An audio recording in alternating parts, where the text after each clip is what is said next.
Hello, this is Willie Ellis with Ellis Brothers Builders, and this is my little companion George. George apparently wanted to be in the video. We said as soon as we started recording we knew that he would just come in out of nowhere wanting to whine and be part of it, so here he is. So we'll see what we can get done with or without him today. But anyway, today the project is we're putting together a table made out of reclaimed lumber.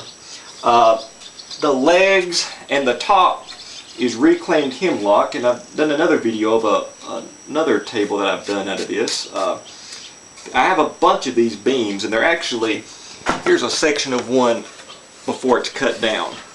These are approximately, they're almost 4 inches thick, almost 14 inches wide, and they're actually 16 foot long. And these are just some that I had that I've got cut down and worked down to make some legs out of. Now the story behind these, I was told these were part of an old schoolhouse, so I don't know if that's true or not, but they were supposed to be cut about 100 years ago.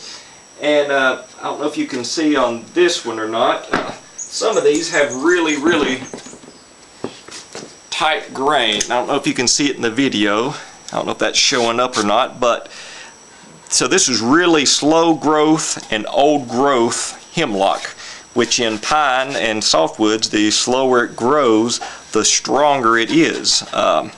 Unlike oak. Oak, if it's slow growth, it's actually a little bit weaker. Not many people think that or believe that, but anyway, this is really old growth hemlock here. And if this was cut 100 years ago, and you can see how big these beams are, these beams are, I would say the trees were at least 150 years old, some of them maybe 200 years old.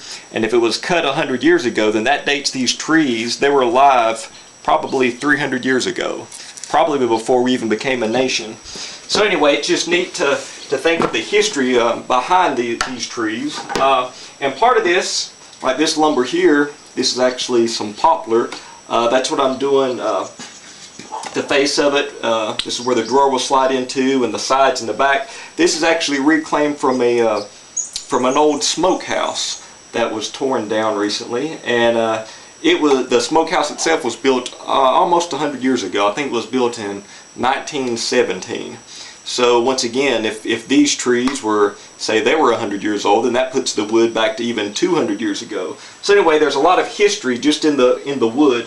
And one thing working with reclaimed lumber, it takes about, I would say at least 3 times as long, because you've got to look for rotten spots. You can't use any weak areas, any cracks. You've got to watch out for nails. So there's a lot that you've got to do. There's a lot of prep work that goes into using reclaimed lumber, but the result I think is definitely worth it. That's why reclaimed material, furniture built out of it, does cost more, and it's, believe me, if you've ever worked with it, you would know that it's definitely worth it.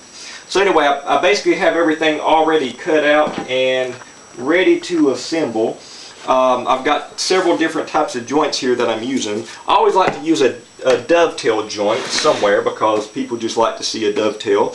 And in one of my other videos I said that the history of the dovetail goes back to the Roman days, so it's a very old joint, and it actually keeps things from spreading. So once it goes in, it can never pull out that way. It can only come out the way it goes in. So what I'll do, I'll actually drill and I'll put a peg into that way.